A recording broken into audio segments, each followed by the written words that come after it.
Technical issues during the broadcast, please call the Oregon Studio hotline at 336-831-0864. Station's your final time cue will be with 15 seconds until airtime. Mark, 15 seconds until airtime.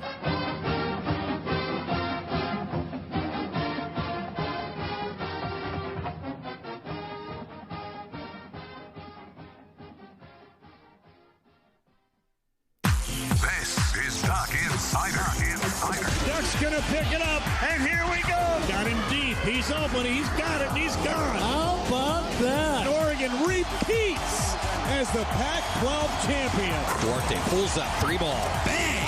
LJ Figueroa! Oregon goes back-to-back for the fourth time in the last 6 years. The Ducks are Pac-12 champions. Foley three. Goal!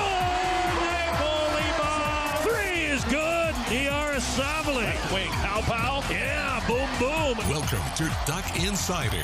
What a weekend. We're just getting started.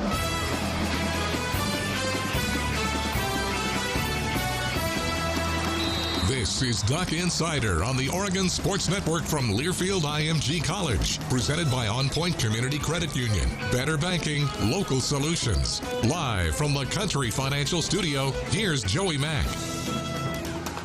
Happy Friday, and welcome to Duck Insider here, presented by our friends at On Point Community Credit Union. Once again, I am not Joey Mack. I am Alex Stimson, filling the big shoes left by Joey Mack. And every time we go through that intro, I always realize we've got so many great broadcasters here. I feel like a bunch of raccoons in a trench coat just trying to fool everybody. You know, I'm just hoping the jig isn't up soon.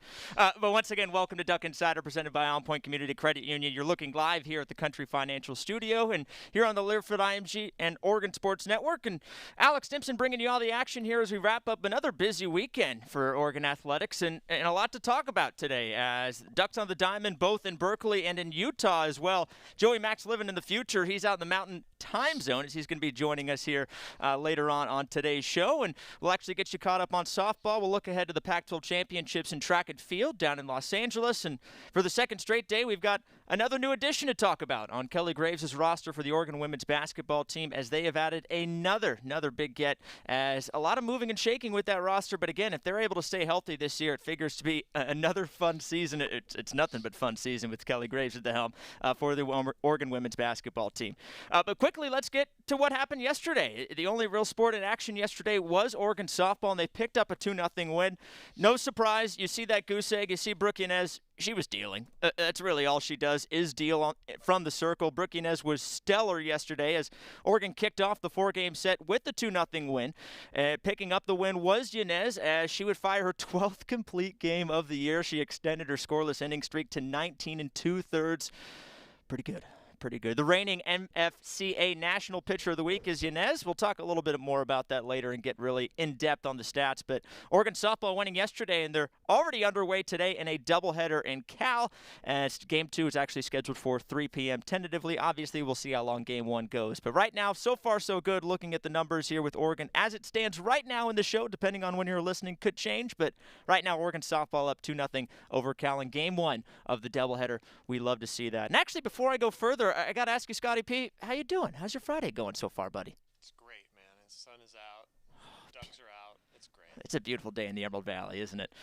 Yes. Hoping it's a beautiful day for baseball in the Mountain Time Zone as the Ducks look to keep it rolling. The baseball Ducks, I should say, as they picked up a 3-game sweep of the Washington Huskies at home last weekend. Now they head on the road to take on Utah. And, well, kind of a must-win, to be honest with you. Winning the series, would like to sweep the series as well, as the Ducks are looking pretty good, not just to position themselves in a pretty nice spot for postseason play, but potentially to serve as a host site for postseason play. Named as one of 20 potential sites that might host regionals, potentially super regionals as well. Obviously, a little bit different format this year with COVID-19 restrictions, predetermining host sites. We'll break all that down when we talk to Joey Mack later on today's show. But Oregon baseball putting themselves in a really, really good position, and that's where you want to be if you're Coach Waz as you hit the road, as they hit the road to take on the Utes this weekend. And before we get to anything else, actually, let's hear from Coach Waz, as he had a lot to talk about ahead of this series in Utah. Waz, you'd said at the beginning of the year that the weekend rotation was going to kind of be a deciding factor in kind of where things went for this team. You know, particularly Robbie on Friday nights, but all three of those guys over the totality of the year.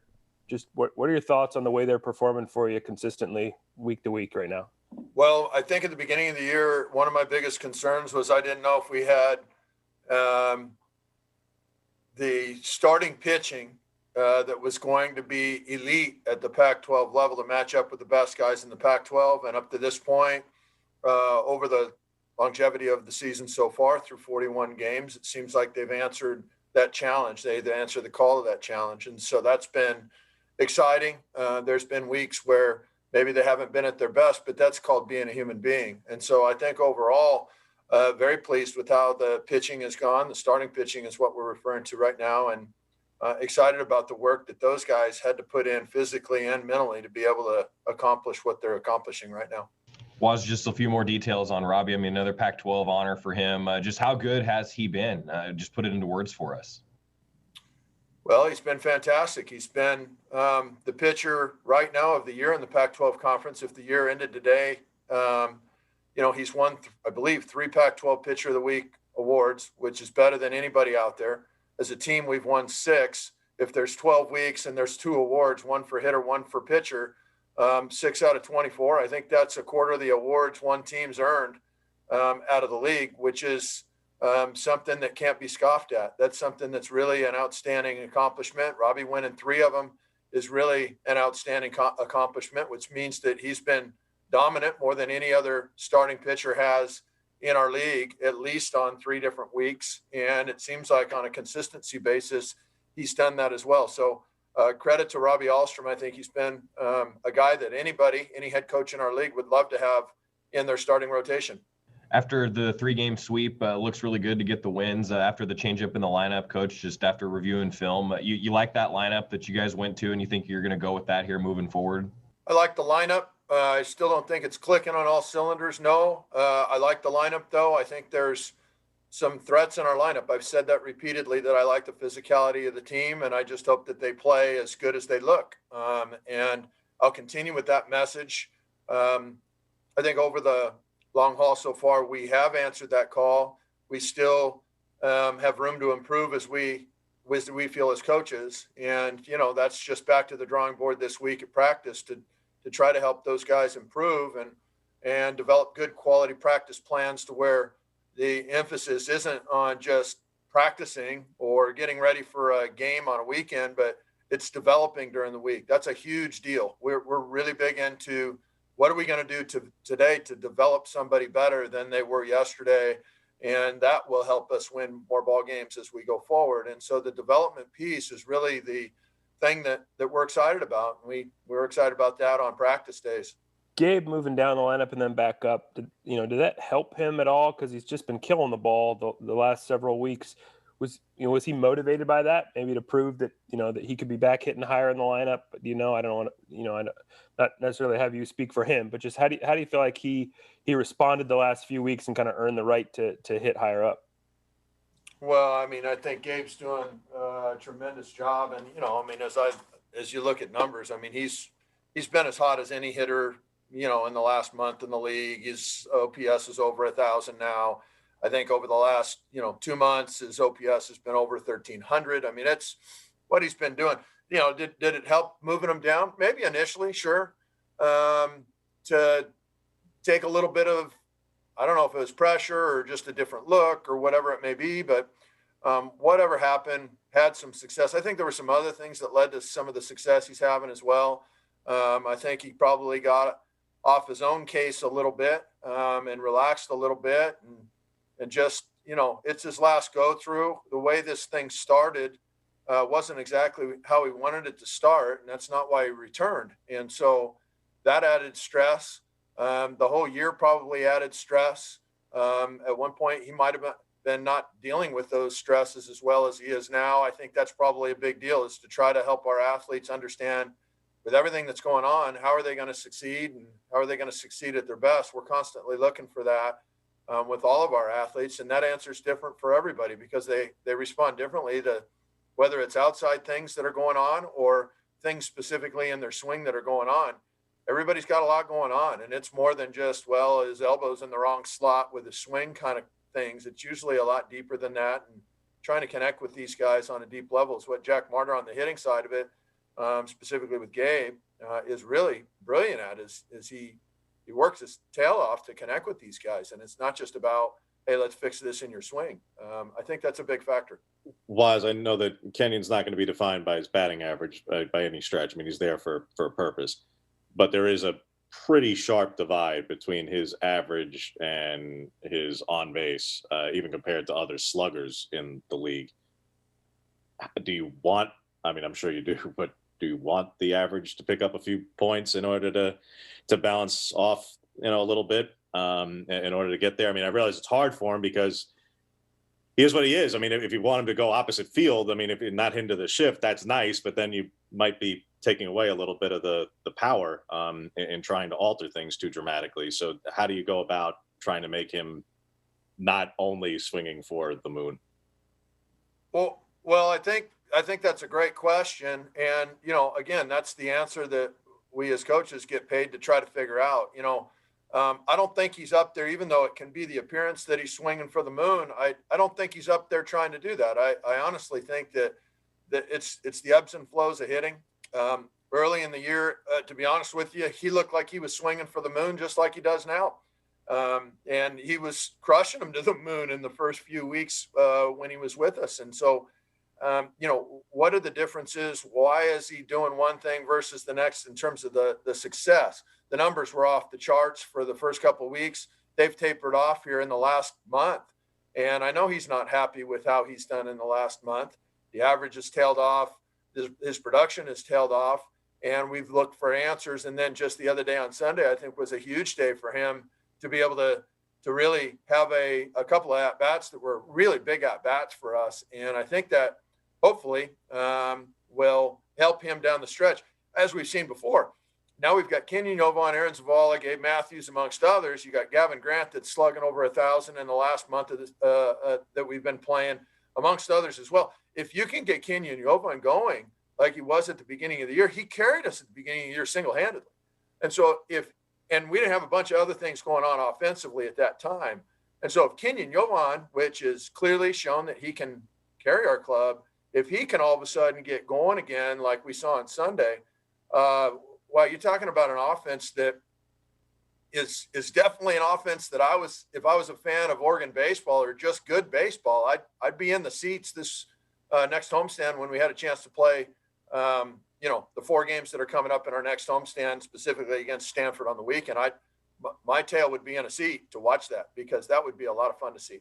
What do you see out of Utah as you guys head out there? And I know you're not playing in their home ballpark, kind of I guess it's not really a neutral site, but it's a little more of a neutral site than it would have been. What do you see out of Utah this year? Well, Ogden, Utah, I've never been there. So that's an uncomfortable place for me to start. I see the park. It's a quirky park. There's a lot of things with it that are pretty interesting to start with. But what I see that Utah's done is, I see a team that, again, that if the Oregon Ducks want to go in there and play against a name across a jersey and they put any value into playing against the name across the jersey, that means that we've done a poor job as coaches of making them understand that it's not about the name that's on the jersey. Specifically, this is what I mean. We've lost to teams that supposedly you're not supposed to lose to, and we beat teams consistently throughout the year that the guru said we didn't have a chance to beat. I think when you play the game of baseball well, you give yourself the best chance to win. As I look at Utah's operation, stat sheet, whatever, video, all that kind of stuff, I mean, everybody looks at it and goes, wow, you should sweep these guys. Well, Stanford hasn't been able to, neither has Arizona State, Cal, Oregon State, or Washington State. None of those guys could sweep this team, and Arizona was the only team that swept them and in our league, and they had to come back from losing, I think, in the 9th inning to be able to do that in one of the games that they ended up winning to sweep them. So this is not a team that's been swept every weekend or something like that that's, just a roll over and die kind of an operation. Far from it. These guys are good. These guys are a Pac-12 good baseball team that hasn't got as many wins as some others, but is a real threat and can flat out beat you. And so our guys need to be aware of that. That's the coach's job, and that's going to be one of the biggest points of emphasis this week in practice. Because Gonzaga is going to be playing at Portland this weekend, you mentioned that possibility of rescheduling next week and replacing Utah Valley. Is that still on the table? Are you trying to get them on the schedule for next week? Because it's just obviously there's finite time to try and squeeze them in if you are trying to do so. We are. Gonzaga's a good RPI team. We had 3 games agreed upon playing them. They all were canceled, not postponed. They all were canceled. And we're definitely looking at any option and possibility we can to be able to bolster our resume going into postseason to where we have our best chance to make postseason play and host all regional rounds in postseason play. Those are goals that we want to accomplish, and adding the best competition we can on our schedule is definitely something we're interested in doing, and we're working to do that. Postseason will be here before you know it, and I know taking each game one at a time and winning them is the top priority right now. But what are things you really want to tighten up, you feel like, to be a good quality postseason team? Well, first and foremost is the mental aspect of it. Being consistent mentally. Understand that every day that you show up, it takes what it takes. There isn't just, you don't just show up one day and just go, oh, we got a big week this week, so we need to practice hard. That ain't it. That's actually the opposite of what it looks like. And so first and foremost, just again, trying to continue down the road of consistency messaging with our team. And that's that it takes what it takes. The practice, the way we live our life, the things that we need to commit to be able to have our season, COVID related, outside of the field related. It's deeper this year than it's ever been. And I think one of the reasons why we're on top of the Pac-12 conference, shared on top right now with the other 2 teams, is these guys have bought into the fact that there's a lot that we need to do for us to be able to play and play well. And for us to stand on top of the league right now in the basically the start of May, that's a testament to these guys' understanding and value of just that. And so I'm excited for these guys, the opportunity that they have in front of them and how they've positioned themselves so far. The commitments that it's taken have been extreme. They know that, and they know that it's going to continue to be extreme throughout the end of June. Well, every time I listen to Coach Wallace in any presser, anytime he's talking to the press, when he's talking to me and Joey Mack, you kind of leave it just wanting to run through a wall. And he's got such a great just view about player development, how to work with his players. You heard him just rave about how Jack Marter works with Gabe Matthews, raving about the both of them, the work that they put in, but specifically how they relate to players and how it goes, not to sound cliche, but how it just goes beyond baseball and how that can yield some good results on the diamond as well. Really, really good stuff from Waz as well. We'll be breaking down a lot of great stuff that came out of that interview throughout the rest of Duck Insider. And with that, we're going to step aside for our first break here on Duck Insider here, presented by On Point Community Credit Union. When we get back, we'll hear from Brett Walker. We'll talk softball. We'll talk a lot of stuff. Back with more Duck Insider, presented by On Point Community Credit Union, live from the Country Financial Studio. More after this on the Oregon Sports Network from Learfield IMG College. Hi, welcome to the Spicy Drive-In. May I take your order? Can I get the spicy chicken sandwich, please? The spicy chicken is an excellent choice, sir. And to drink? Whatever's fine. Oh, may I make a beverage pairing recommendation this evening? Sure. If we are feeling especially bold tonight, sir, I would recommend the Mountain Dew with that. It's bravely unrestrained with a very alive aroma that pairs wonderfully with your spicy chicken. It's followed by a hint of zesty citrus flavor. Yeah, that sounds amazing. I'm sure you already know this, sir, but remember to appreciate the nose first by giving the Mountain Dew a little swirl to relieve volatilize it. What? To change the flavor compounds and activate your taste buds to get them fully primed for that chicken sandwich. It's delicious. Now you're getting the hang of it. The muscular flavor-charged characteristics of Mountain Dew make for an absolutely epic mouthfeel when paired with spicy cuisine. It is quite on point, sir. Dude, it's a perfect match. Like they were made for each other. So true, so true. When you want to make good food bolder and bold food better, do the Dew. Don't go anywhere. Duck Insider continues after these messages on the Oregon Sports Network from Learfield IMG College. Learfield IMG College. Adopt US Kids presents What to Expect When You're Expecting a Teenager. Learning the lingo. Jelly. Jelly adjective. Jelly is a shorter, better way to say jealous. As in, Chloe, I am like so jelly of your unicorn phone case.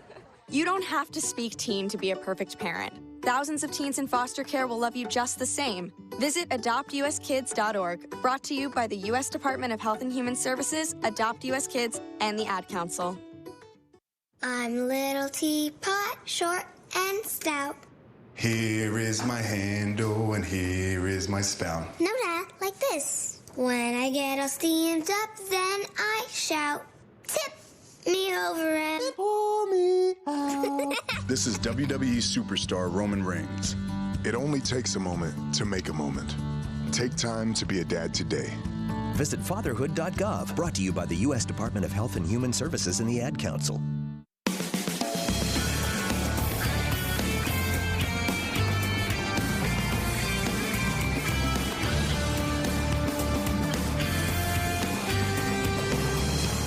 Welcome back to Duck Insider, presented by On Point Community Credit Union. Alex Stimson sitting here in the Country Financial Studio, enjoying a lovely Friday here so far. Joey just leaning the recliner back for me. It's very nice. Joey, again, living in the future. He's out in the Mountain Time Zone with Oregon baseball. And speaking of Oregon baseball, we just heard from Coach Waz. And, again, just really, really good stuff from Coach Waz. Looking ahead to the series, talking about Utah, who the Ducks will take on starting today at 5 o'clock. But Utah, a team that he mentioned, and it was alluded to in the press conference, that a team that some people might just assume, oh, three-game sweep, no problem at all. But he said not so fast. The Pac-12, a lot of Pac-12 teams, save for Arizona, have had a lot of trouble sweeping Utah. And even Arizona needed basically a ninth-inning rally to do so. So really impressive, impressive performances so far from Utah. A scrappy squad, and a squad not to be taken lightly, as the Ducks coming off a 3-game sweep, looking to repeat history, this time on the road, before they come back home to face off against Stanford, and then a one-offer against Gonzaga. A 4-game homestand, all against really, really quality teams that are high up there in the RPI. Of course, you can get your tickets at GoDucks.com. We'd love to see you at PK Park. The weather should be great. The baseball should be even better. And speaking of RPI, the Ducks are looking pretty good. According to NCAA.com, they're sitting right on 10. They've pretty much been in the top 10 in the RPI all throughout the season. And that's kind of the main key point to look at in terms of hosting sites. And speaking of which, the Ducks were just named as a finalist, potentially to host when we get to postseason play. One of 20 sites the Ducks were named, and one of 3 Pac-12 teams to be named. It will get narrowed down to 16 at the end of the month, so 4 will be trimmed off that list. And as things currently stand right now, the Ducks are looking pretty good, but you got to keep winning. You can't take anything lightly. Don't want to count the chickens or the ducks before they hatch, I should say. As looking at the 20 potential host sites in alphabetical order: Arizona, Arkansas, Charlotte, East Carolina, Florida, Gonzaga, who we'll see again next week, Louisiana Tech, Mississippi State, Notre Dame, Ole Miss, and Oregon, Pittsburgh, South Carolina, Southern Miss, Stanford, TCU, Tennessee, Texas, Texas Tech, and Vanderbilt. Some juicy teams, 3 Pac-12 teams in there, and the Oregon Ducks are in there as well. As again, it talked about at the start of the season that, man, this team could be pretty good. Well, spoiler alert, yes, they are really good. They've not only sustained the excellence, but they've kind of raised the bar a little bit. Speaking of raising the bar, Robert Alstrom just picking up his 3rd Pac-12 Pitcher of the Week nomination. Coach Waz saying, well, in my book, again, maybe a little bit biased, but in my book as well, Pac-12 Pitcher of the Year, I'd say. And it's a staff that has 2-3 candidates of Pac-12 Pitchers of the Years as well, with Colin Kafka and Brett Walker. All 3 have really been exceptional on the mound, with Alstrom hosting Friday nights, Kafka getting the Saturday night starts, and Walker typically getting the Sunday night starts. And the lineup has really kind of found its form, and Waz has pretty much penciled in just about the same lineup here over the last month, and heck, why not? If it ain't broke, don't fix it, you know? And speaking of that pitching staff, we actually heard from Brett Walker as well, so let's take a moment to hear the thoughts of Brett Walker, the Sunday starter for the Oregon Ducks. I thought we played well. I mean, it's hard to sweep a Pac-12 team, so when you do that, it's always a good feeling, and always feels like there's little accomplishments at the end of the day. It's fun to win, so now we're just looking forward to going to Utah. Yeah, it is hard to sweep, and when you're a weekend guy, you know, in particular, you know, they might be playing with a little extra edge trying to avoid a sweep. So how did you feel taking the mound? Did you feel a little extra pressure that way? Did you feel like, hey, they're going to be bringing it more than they might have otherwise? You know, they're going to have an edge to them. Just how'd you handle the whole mental side of things in that start? Yeah, I think, I mean, any game, there's always a little bit of, I think in Division I baseball and our conference, I mean, people are going to want to win. And I think that's what makes baseball fun. That's why we come here. So, yeah, I mean, nerves, obviously. We wanted to sweep. It was a big game. Every game's huge. So it was fun. I was just thankful I was able to pitch in it and wanted to win. As pitching staff, you guys have been bringing in awards yourself nationally, Pac-12 awards. Robbie wins his 3rd this week for Pac-12 Pitcher of the Week. I mean, just what has he done to set the tone for you guys when you're watching him on a Friday, Brett? I mean, he's pitching like he's pitching. What's going through your mind? It's fun. I mean, the fun watching him play, fun watching a Friday night game and how he goes about his Friday night games. It's fun. It's fun to watch. He's a really good competitor and good pitcher. I mean, he deserves all of the awards he could get. So it's sweet. It's fun to watch him, and it's sweet to have him on our staff. So when you're observing a game on a Friday, Brett, and then also on a Saturday, the day before you're going to pitch, I mean, what's sort of your process? What are you looking at an opposing lineup? What are you taking notes on? How do you go about doing that? So Friday for me, it's I like to watch the hitters a lot, and Saturday I watch the hitters as well. For me, it's like I try to find what I could do to help the team win that day. So like Friday games, a little less focused on like the game aspect of like me pitching. It's more of like, okay, I'm going to bring the energy for my team on a Friday night, and like I'll bring the energy in the dugout, just kind of rooting on my teammates. And that's what I kind of focus on. And then Saturday, I obviously watch the hitters in those games. I'm not missing pitches and like taking pitches off on those Friday night games. Saturday comes in and I'm doing the chart next to Angier. And so that's more of a talk to Angier. He'll ask me like, oh, what are you throwing in this count? What are you throwing in this count? Just kind of feel for the game of what I'm going to do when I pitch the next day. And that's kind of how it goes. Postseason's creeping up, and talking to Waz just now, he basically made it sound like the biggest key for being ready is just keeping your mental edge. How do you feel like your group's been doing that the last few weeks? And, do you see that being a challenge these next few weeks to kind of stay on edge day in, day out so that you're sharp when the postseason gets here? Yeah, I think it's always an edge when you get to the end of the season, especially after a coronavirus year when we only had, 15 games last year? And the youngers, like there are like Scanlon and Anthony Halls, they've never played a full college baseball season. So it's different. It's harder. It's more travel. It's a long season. And I just think, I guess keeping our edge is making sure we're getting our sleep and recovering the right way after a big weekend series. I mean, this week, I know we had a good off day yesterday, and we come in and we have like an optional lift, and we have a good, like people come and hit in the PDA. And I mean, just like keep the bodies right, and people know like how to treat their bodies and go to treatment when we need treatment, and just keep our bodies healthy so our edge is still there. I think that's the biggest thing. You touched on it a little bit there, Brett. We've heard Coach talk a lot about, it takes what it takes to be successful. Just what does that phrase mean to you? What has that meant to you the last couple of years since Coach Wasikowski came back?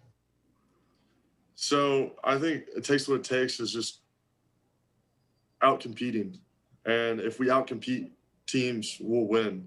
And I think that's where the edge comes in. And if you have your edge, you're going to out-compete the other team, then it'll create success and wins that you want. So Man, really good stuff from the Sunday starter there, Brett Walker, who's had really good stuff all season long on the mound. One of three really, really talented starters, and a pitching staff that's full of some veteran arms, some really good young power arms. But that starting rotation has been cemented in basically since the first week of the season, and since then they've been cruising, all of which have either picked up preseason or in-season accolades, whether it be conference or nationwide. Brett Walker, you just heard from right there, preseason All-American, third-teamer All-American in some areas. And so a couple of things that stuck out to me is just Walker, one, just you saw the smile when first brought up Robert Ahlstrom, and he couldn't even let Joey Mack almost finish the question. He's just brimming with enthusiasm and happiness about that. I thought that was really, really cool to hear that from Walker and just how much fun that was. I mean, I was smiling. You had to be smiling too, Scotty P. If you had a guy like that on your team, you'd be smiling too. Right? I mean, like watching that stuff and then just kind of hearing how he processes things. And it's cool to hear from my vantage point because he's not necessarily a guy that's been looked at as a big-time strikeout guy. He did fire 13 Ks in a game earlier this season, but it pretty much 4 or 5. But outside of that, hasn't been a guy that's leaned on the Ks very much, but he's been a lot of fun to watch and a lot of fun to listen on the call, too, is my buddy Joey Mack. Joey Mack, what'd you think of Brett Walker there? Then also hearing from Coach Waz, joining us here on the University of Oregon Alumni Association guest line. Joey, how's life in Utah, and what'd you think of that from Walker? First of all, it's great in Utah because this is a fun road trip to be on. So, hi, Alex. It looks good in the studio. I'm glad to know that everything has gone well. Tell Scott, and Scott, I know you're listening, to continue not to mess it up. So, good work. Thanks, buddy. Everybody, good work.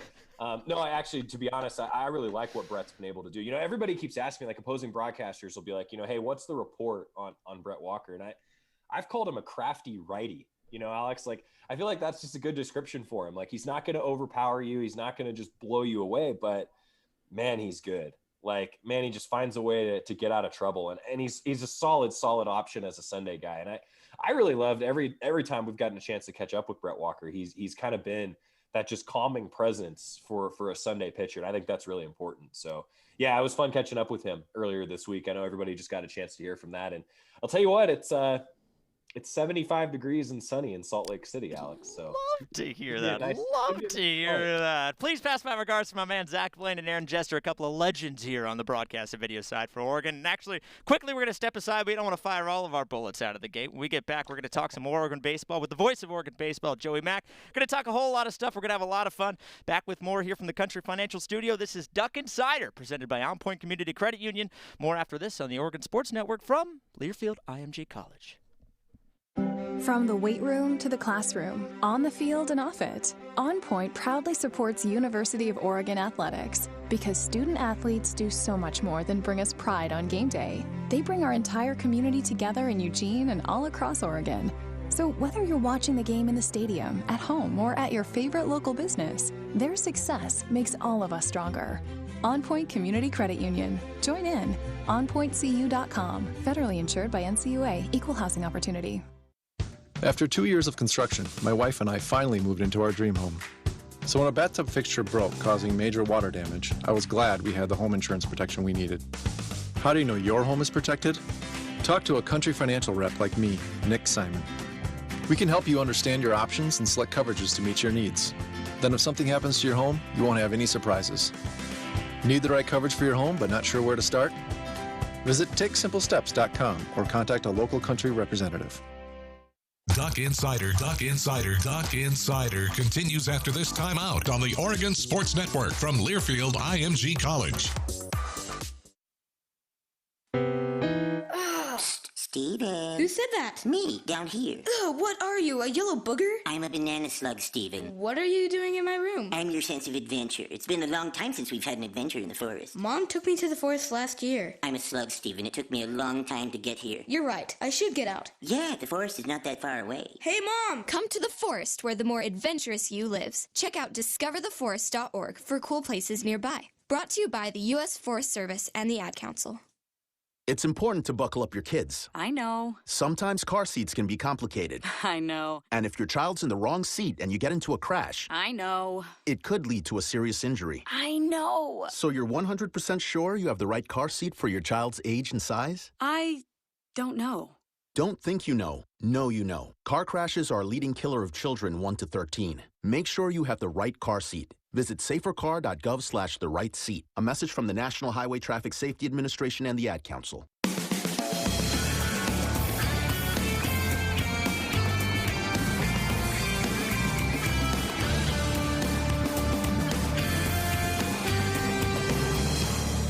Back with Duck Insider here, presented by On Point Community Credit Union. I'm in the Country Financial Studio, which is weird because Joey's usually here, and his name's on the show, but he's right there as he's out in Utah with Oregon baseball. Joey, before we break down baseball a little bit more, talk about Coach Was, talk about this team, talk about expectations.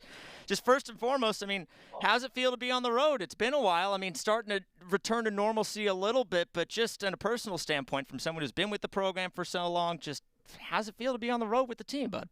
Yeah, it's weird. You know, when I did that game in Portland a few weeks ago, it was my first road broadcast since May 20th of 2019.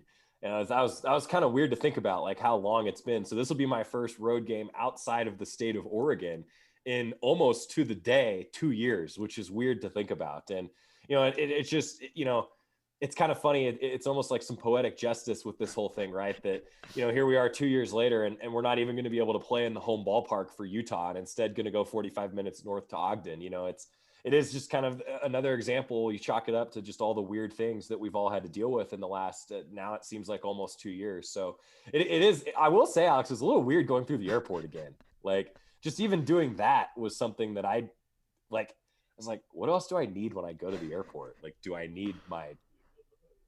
what else do I need when I go to the airport?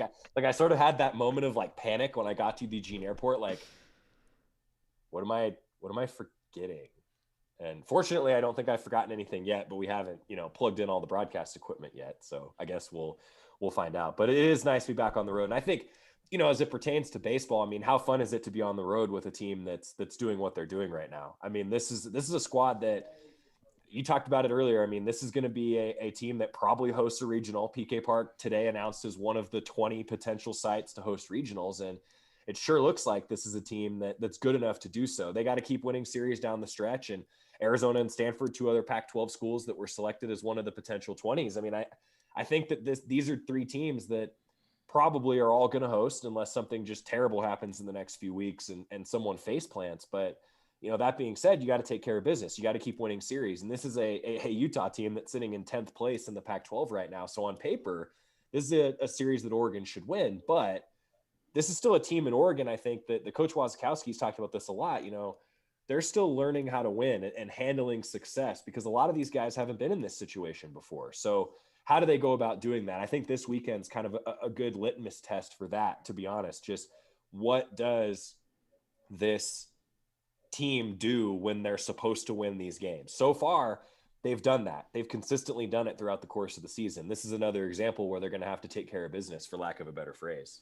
Joey Mack joining us here, the real host of Duck Insider. Again, I'm just an imposter filling in here on a Friday as he's ready to call some baseball games. Joining us here on the University of Oregon Alumni Association guest line. And Joey, kind of just, it's tough, obviously, for you and I being Oregon grads, Oregon employees, to kind of take ourselves out and kind of take that, not look at the tree, look at the forest perspective. But, I mean, we've kind of come to expect, obviously, just continued, not just series wins, but series sweeps and great performances against great teams from this baseball team. The fact that they are just named as one of those 20 potential host sites for a regional, I don't think that was on really anybody on the national scene's their radar entering this season at all. And now it's kind of the expectation that not just they might, but that they will if they take care of business, as you mentioned. So, I mean, if you're able to kind of just partially remove yourself from that, just how impressive is that from someone who's seen Waz really create so much success right out of the gate, someone who was so instrumental in creating this success when the program was first restarted? Just, I mean, long story short, just how impressive is this team, how they put themselves in this position to potentially host a regional?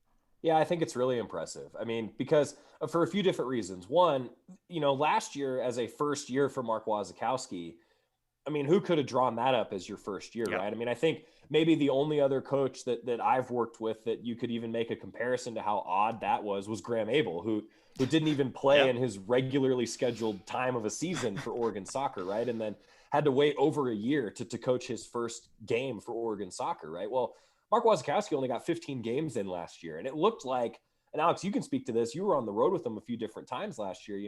They were starting to get more and more comfortable as the season went forward. And I think the fact that the Ducks are doing this year with having only those 15 games in 2020 and having that season get stopped, and then they're trying to work guys out in the off season, but there's so many restrictions. And how do you do that? I think that's what, to me, makes it even more impressive. And, I get that maybe that is me looking, to your point, at the tree rather than just the whole forest, because I know the Oregon tree really well. I don't necessarily know the rest of the trees quite as well, but look around the country and find me a second-year coach that's doing what Oregon baseball's Mark Wasikowski is doing this year, right? And you'd be hard-pressed to find one, I think, is my hunch. And that's reflected in the rankings. That's reflected in the way that the Ducks have gone about their business. So it is really impressive. But Mark Wasikowski would say it doesn't matter what they've done up to May 14th. It's going to matter what they've done on more like June 14th. And June 14th, if memory serves, that could potentially even be a day that the Ducks would be hosting a super regional game. So I think that's really going to be the success. What I've loved about Coach Wasikowski is he doesn't beat around the bush, right? We all know that. Anybody who's heard him speak has definitely gotten that vibe, for lack of a better phrase, from him. Waz would tell you that he's never going to be one of those coaches that just sits there and says rankings don't matter, because rankings do matter. You want to be a team that's recognized in the top 25 all the time, because if your name's out there more, recruits are going to think that they want to come play for you way easier. And that's what the Ducks are doing right now. They've consistently done that. So that's, to me, what's maybe the most impressive part is he didn't really get a whole first season. And now suddenly in his second season with a lot of guys, frankly, Alex, that were already on the roster. I mean, this is a team that has a couple guys that are big time contributors that have come in the last 2 years, but really the heart and soul of this team are guys that have been around the Ducks for a while, and they've been through that transition. I mean, I think of the guy getting the ball tonight, Robert Ahlstrom. He pitched 2-3 years ago for the Ducks as well, right? And then I think about Gabe Matthews, Kenyon Yovan, Aaron Zavala, I mean, Sam Nowitzki, Tanner Smith. Those are all guys that have been with the team. And so they're doing it with some veterans that have kind of been through the wars a little bit for Oregon baseball. So it is really impressive for a number of different reasons. Yeah, really excited to see what happens this week. And kind of to your point, talking to Coach Waz and actually listening to him talk to the press earlier today, it was just a lot of fun because, as you mentioned, he doesn't really shy away from, those national ranking talks, the expectations. Because, again, and as a fan, it's just fun to hear, too, because we know that's the reality. But to hear a coach actually kind of lean into it and embrace it, I mean, that's what really makes it so fun and so exciting. And, frankly, it feels like might be preparing these kids even more for the stretch run. And you talked about Robert Alstrom just picked up third Pac-12 pitcher of the week. In Coach Waz's book, he says he's the Pac-12 pitcher of the year, full stop, and I can't really argue with that case. It's a starting rotation that has pretty much been set since right out of the gate. Alstrom on Fridays, Kafka on Saturdays, Walker on Sundays, and they've all been exceptional, really. I don't want to make you pick and choose who's been most impressive. It's like maybe asking a parent to pick their favorite child, but nonetheless, I mean, and they're all very different in their own various ways, too, and how they really attack hitters and the stuff that they have. But what's really stood out to you from that rotation, which really feels like that's been the tone setter each and every week and really helped in a roster that's pretty deep across the board, but on a team that we've seen that starting rotation really, really just shine week in and week out? Yeah, all three of them have been really good, but I think that the accolades speak for themselves. I mean, Robert Alstrom has been ridiculous. 5-3 record, 2.11 ERA, 64 strikeouts in 64 innings. You mentioned the 3 times that he's been the Pac-12 pitcher of the week. Well, there's been no other pitcher that's been the Pac-12 pitcher of the week that many times. There's been no other hitter who's been the Pac-12 player of the week that many times. I mean, so if the season ended right now, I think absolutely he's the Pac-12 pitcher of the year. And that's an amazing accomplishment. I mean, look at some of the guys in this conference that have just been ridiculously good, not just this year, but in years past. I mean, that's a tremendous honor to even be in that conversation. And if I was picking, I think that even taking off my green and yellow lenses here, I think his numbers speak for themselves that he is the guy. I mean, David Peterson is the other Duck that's done it 3 times in a season, being the Pac-12 pitcher of the week. And so 3 times. So yeah, I mean, he's been ridiculously good. And to your point, he is a little bit different from Cullen Kafka. He's different from Brett Walker, but he doesn't have the overpowering stuff, right? Like, he's not a guy who you're going to show up to the ballpark and see a bunch of 98s on the radar gun. It's, it's going to be somewhere between 85 and 91, 92. Maybe even he'll get it up to 93, but he's going to change speeds. He's going to keep you off balance. And he's just a tremendous competitor. I think a lot about his batting average, and I talk about that a lot on the broadcast. His batting average against with 2 outs is less than 100. With 2 outs, he just doesn't give up hits. His average with runners in scoring position against him is ridiculously low. It has been all year, and the Ducks have been consistently really the best team in the conference in terms of opposing batting average with runners in scoring position. And I think that, to me, has been the difference and what has really stuck out for the entire pitching staff. Robert Alstrom probably really is the embodiment of it.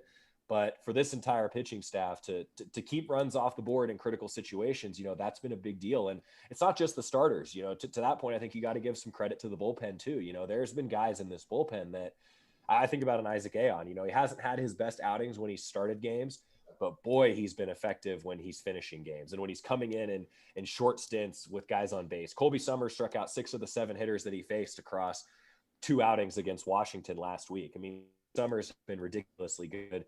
And that's another guy who's been around and kind of been through the wars for Oregon baseball. He's a veteran, So I think that's what stuck out to me is the Ducks have just found a way to wiggle out of tough spots. And that's true of the entire pitching staff. But Robert Alstrom, I mean, I can't say enough good things about the Eugene native. He's the Pac-12 pitcher of the year in my book. And, with the way that Utah's been struggling this year, you might be looking at another Pac-12 pitcher of the week if he's on his game here coming up tonight. Yeah, really excited to see them kick off the series in Utah. Again, a little bit awkward taking them on in Ogden this weekend. We'll take a quick break and we'll step aside and we'll take a look at that series real quick, talk about Oregon softball. Picked up a win yesterday, look ahead to the Pac-12 championships. It's Joey Mack here on the University of Oregon Alumni Association, and this is Duck Insider, presented by On Point Community Credit Union. Back with more from the Country Financial Studio here on the Oregon Sports Network from Learfield IMG College.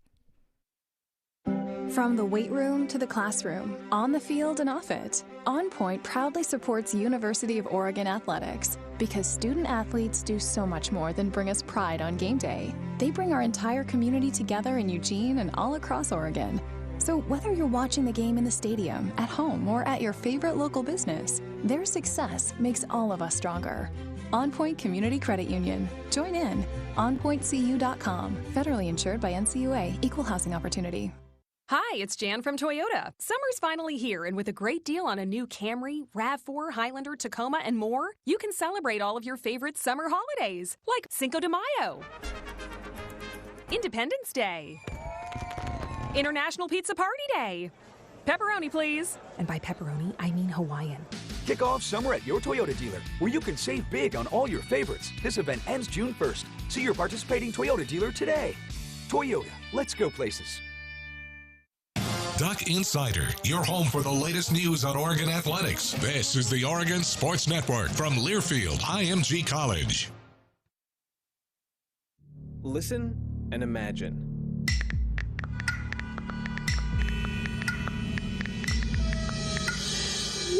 It takes 5 seconds to send a text, and for those 5 seconds, you're driving blind. Life is worth more than a text. Stay alive. Don't text and drive. Visit StopTextStopWrecks.org, a message brought to you by the National Highway Traffic Safety Administration, Project Yellow Light, Noise, and the Ad Council. Everybody buckle up. Buckle up. Let's go. Buckle up. Can we go to the store? Mom, can we get some ice cream? Everybody, buckle up. A lot goes on in the car, but you're in control. So only move when you hear the click that says they're buckled in. Never give up until they buckle up. Learn more at safercar.gov/kidsbuckleup. A message from the National Highway Traffic Safety Administration and the Ad Council.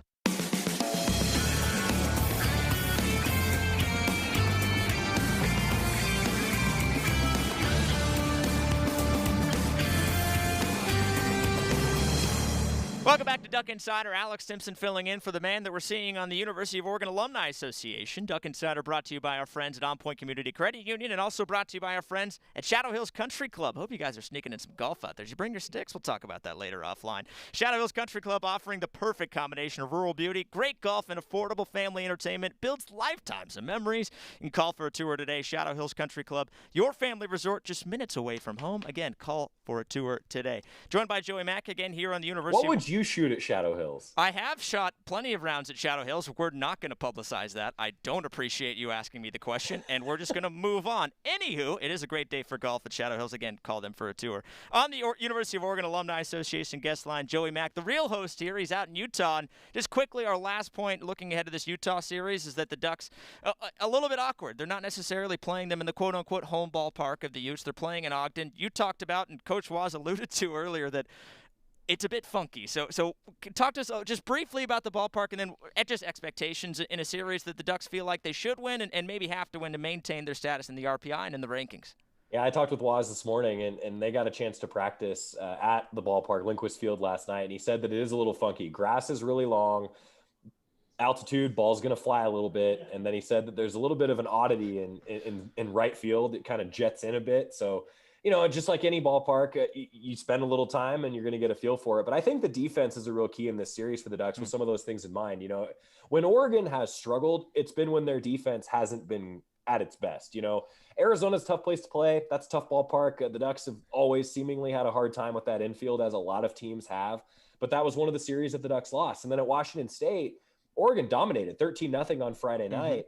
But then on Saturday and Sunday, the offense for the Cougs was really good. Mark Wasikowski said this was 2 weeks ago, only the second series loss for the Ducks this year, that, hey, you know, they just beat them. But he didn't think that the defense even was quite as good as it could be. You know, there were 400 runs scored against Cullen Kafka in the Saturday start when Washington State beat Oregon in that series. So I think defense is a huge key for this team. You know, Oregon's offense is good enough to overcome some miscues defensively. But in the Pac-12, it's not always the teams that are the best that win. It's just the teams that don't make mistakes. You know, it's not the teams that can go out and put on these big offensive showcases. It's the ones that outlast their opposition that often win. And I think that Oregon's done that. And like a lot of teams, when they haven't done that defensively, they've struggled. So I think that's a real key in my eyes in this series. And you're right. I mean, winning this series is important. And to be honest, Oregon could sweep this series, winning by a cumulative score of 30-0, and the Ducks would probably drop in the RPI. Even though these are road games, this is a Utah teams that their RPI is not good compared to Oregon that's been hovering right around 10 the last couple weeks. So that's why Oregon, it looks like, is hopefully going to be able to host a regional, as the Ducks that's their goal, right? They want to win a Pac-12 championship. They want to host a regional. That's what they want to do. They want to host a super regional if they can. So, these are important games. If the Ducks win all these, their RPI will still probably drop just because they're not playing necessarily the best RPI ranked team in Utah, but that is important. You have to keep getting the victories. You have to take care of business, and especially to keep pace in the Pac-12 standings. Because right now it's a logjam at the top. And then next week, Oregon hosts Stanford, Arizona and Oregon State are going to play next week. And those are the top 4 teams in the conference right now. So yeah, this is a big weekend where the Ducks have to take care of business and in some unfamiliar confines. It's like Mark Wasikowski hasn't even seen this ballpark until last night. And so usually, with the coaches that's what the coaches that are a little longer tenured, they can kind of convey some of that wisdom to their players, right? Well, they didn't have any of that, right? They didn't have any of that heading into last night. So I think that's going to at least be something that I'm paying attention to here tonight. And, on paper, Utah's pitching staff has struggled. So I would look for Oregon to try to jump on them quick. Yeah, just talking about RPI. I talked about earlier, just looking at NCAA.com, even if a 3-game sweep, just as you mentioned, even if they put up 10 runs in each game and blank them, they're sitting at 10 right now in the RPI on NCAA.com. A little precarious situation, just no matter how the series goes. But again, wins are wins are wins, and you love to stack them up here down the stretch. Again, joined by Joey Mack here on the University of Oregon Alumni Association guest line. Reminder that Duck Insider brought to you by North Fork Public House, open for dine-in and takeout, NorthForkEugene.com. Only got about 90 seconds here. Just real quick, the big story, obviously, yesterday, not just here in Oregon, not just here in the Pac-12, but really across all of college sports, was the new Pac-12 commissioner, Mr. Kliavkov. And so just quickly, I imagine you got a lot of thoughts. We were talking about his resume yesterday. You just kind of need to unfurl it like a scroll, I mean, he's got a really, really impressive resume before joining the Conference of Champions. And so just real quick, I know it's tough to condense it down, but just what were your thoughts on seeing the news and seeing yesterday's presser with the new commish here in the Pac-12? I enjoyed the press conference. I enjoyed being able to hear what he had to say, what University of Oregon President Michael Schill had to say about him. I think that he's an entertainer who just loves sports. That's what I got out of the press conference, and that's what he's going to try and convey, right? I mean, I thought that it was clear that some of the criticisms of the Pac-12, he answered some of those and said, we're going to face these head on. I like it. I think that anytime you bring somebody in, there's always going to be criticism one way or the other, but he's a guy who clearly has some confidence, and I liked what he had to say. And I'll be the first to say, I knew of him, didn't know his resume until I looked into it more yesterday. But yeah, I think that it's a good hire. I mean, that's just my opinion, but I think that it's a good direction for the Pac-12 to be moving, and that's clearly what the CEO group wanted. And so I'm excited to see what he brings to the table over the next few months, as his leadership style will be more known. Yeah, we heard him talking yesterday in the press conference, too. University of Oregon President Michael Schill is leading the way on that search party. So, all right, we're going to step aside here. Joey Mack, thanks for being so gracious with your time. Looking forward to hearing you on the call. Looking forward to hopefully seeing you come back with 3 wins, and I hope you kind of navigate your way, remember what to do in airports and just how to carry yourself on a road trip here. Joey Mack, really appreciate it, buddy. Good to see you, man. Have fun. Send my regards to Aaron and Zach, all right? Thanks, buddy. Appreciate you filling in. All right, thank you, man. Pleasure's all mine. We're going to step aside here on Duck Insider, presented by On Point Community Credit Union. Back with one more segment here. Don't go anywhere in the Country Financial Studio. Back with more on the Oregon Sports Network from Learfield IMG College. From the weight room to the classroom, on the field and off it, On Point proudly supports University of Oregon athletics because student athletes do so much more than bring us pride on game day. They bring our entire community together in Eugene and all across Oregon. So whether you're watching the game in the stadium, at home, or at your favorite local business, their success makes all of us stronger. On Point Community Credit Union. Join in. OnPointCU.com. Federally insured by NCUA. Equal housing opportunity. On March 5th, 2021, we lost a larger-than-life member of the Oregon Ducks family. Chris Bjork passed away surrounded by his wife Allison and their 3 sons, Anders, Henry, and Jordy. After spending more than 26 years working with the University of Oregon, we are proud to establish the Chris Bjork Scholarship Fund in his honor. Go to goducks.com/Bjork Scholarship. That's goducks.com/Bjork Scholarship to make a contribution and help us remember a great Duck. This is Duck Insider. Duck Insider on the Oregon Sports Network from Learfield IMG College. Most of my family, they never graduated high school, so I'm trying to break that barrier. My daughter, Brooklyn, was also a motivation for me to go back to school. Every day after work, went straight to school, and it paid off. At age 26, Kareem finished his high school diploma. I could not have done it alone. I see the future is really bright for me. No one gets a diploma alone. If you're thinking of finishing your high school diploma, you have help. Find free adult education classes near you at finishyourdiploma.org. Brought to you by the Dollar General Literacy Foundation and the Ad Council. You took the first step and quit smoking, but even former smokers may still be at risk for lung cancer. That's why SaveByTheScan.org wants you to know about a new low-dose CT scan that can detect lung cancer early. It takes only 60 seconds and could save your life. You took the first step, now take the next. Visit SaveByTheScan.org for a simple quiz to see if you're eligible and talk to your doctor about screening. SaveByTheScan.org is brought to you by the American Lung Association's Lung Force Initiative and the Ad Council.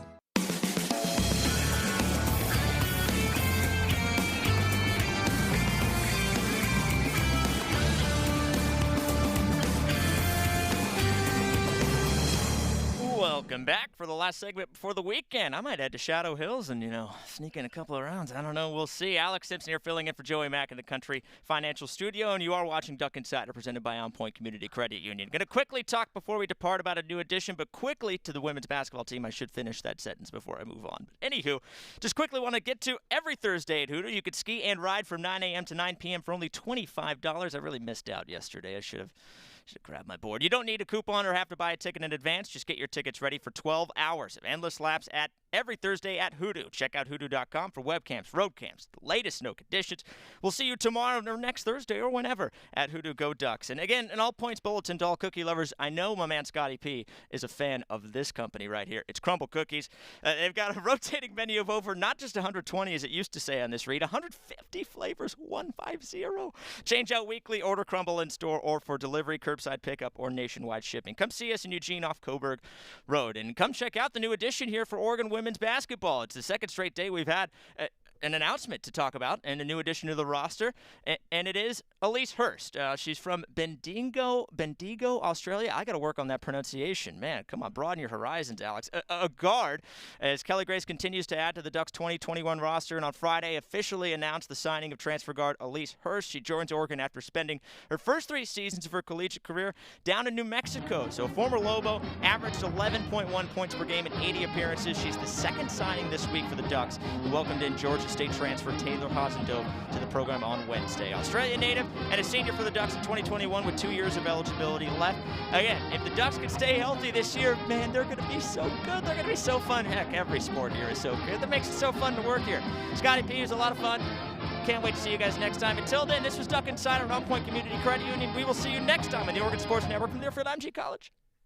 When you went car shopping, you meant business. You aced vehicle history searches and test drives. You out-salesmaned the salesman. Now you've got your wheels. If you manage that, you can get your retirement plan on track. Visiting aceyourretirement.org can help. With 401k tips and smart savings strategies, you'll have the info you need to get more for your future. Go to aceyourretirement.org, because when it comes to speeding past financial challenges, you're an ace. Brought to you by AARP and the Ad Council. GTG, BRB, OMW, be there in a few. You may think that these kinds of texts are fine because of their length,